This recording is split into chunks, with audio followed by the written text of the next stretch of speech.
Hi everyone, welcome to my channel. This is the Mancha Tutorials and my name is Harpreet. I'm a certified IELTS trainer from IDP. Okay, so let me quickly tell you what are the formal, informal and the semi-formal letters. The basic differences you have already watched in the previous video. Now I'm going to tell you how to write the letters. So basically in the letter part of task 1, that is in the GT part, you have to write 4 paragraphs. Now how these 4 paragraphs will be written and what actually these 4 paragraphs are, I'll be telling you all these things in the video. So stay connected, keep calm, and I'm going to tell you each and everything, nothing will be missed. Okay. So very first important thing is to identify the question. How to identify whether it's formal, semi-formal and informal, that I have already told you in the previous video. Then let me tell you the various types of letters. Now you can get a complaint letter, an apology letter, an application letter, letter for invitation. Invitation could be asking for invitation, sending the invitation and then rejecting the invitation as well. Okay. Then there could also be a letter of information in which you are asking the information and you are giving the information. It can be both the ways.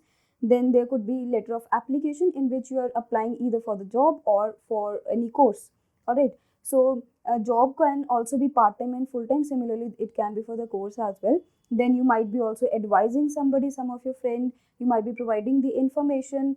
There can be request letters where, so there can be many different types of letters. You'll get to know that what type of letter is it from the question itself, and when you got to know, it's really important for you to mention it in the letter as well. And you have to write in the introductory paragraph of your letter only that what is the type of letter, that means what is the purpose of writing the letter. It's very important because it tells the examiner that you have understood what the question type is and you are going to write an awesome letter. Okay. So let me tell you that in the answer of yours, you have to write 4 paragraphs. The first paragraph is going to be an introductory paragraph. Then there will be further 3 paragraphs to it. And those 3 paragraphs will be dependent on the question. In the question, there are 3 bullet points. Usually, there are 3 bullet points only. And all these 3 bullet points, they ask for different questions. They ask for different pieces of information that you have to mention in the letters. Okay. Now, these 3 bullet points will form 3 paragraphs of yours.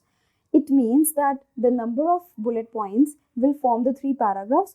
Whatever information has been asked in each of the bullet point, that only you need to mention in each of the paragraph. Usually the third paragraphs are the concluding paragraphs. You can call them concluding since you understand that better from the point of view of the essay. So the third bullet point generally is the concluding paragraph of the letter, in which generally the suggestions or solutions are there.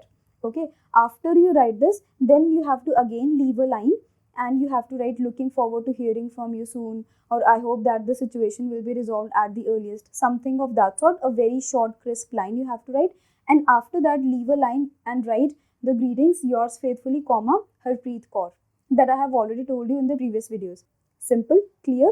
Then what to write in the introduction. Now, the introduction will be based on the question of yours. Now, an IELTS question of letter looks like this. So this is how the letters look. So as you can see here, all the 3 letters, they have a set of question in the beginning, and after that there are 3 bullet points. Okay. So the main question will be there in the introduction. So basically you have to paraphrase this question and you have to write in the introduction. The introduction of the letter should be such that everything that's mentioned in the question should be very much clear in your letter. That means this examiner should understand by reading your IELTS letter introduction that what was there in the question. It means everything that's necessary to be included in the introduction for the examiner to understand should be there in it.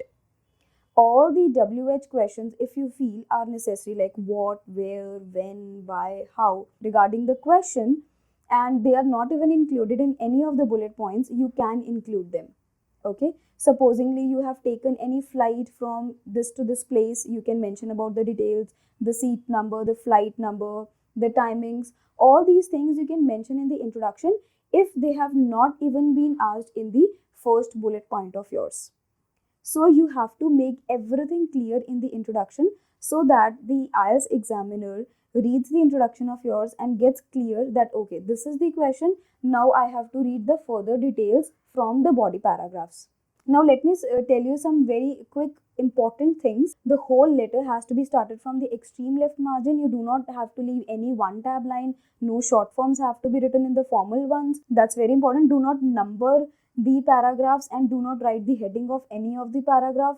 The address of the sender or the address of the receiver is also not required. No subject is required. You directly have to start from dear sir, put a comma, leave a line, then introductory paragraph, and similarly you have to end that as well. Okay, I hope I have told you each and every detail. So stay tuned guys for the further differences between the formal, semi-formal and the informal letters. I'll catch you up soon. Thank you so much. Signing off, Harpreet.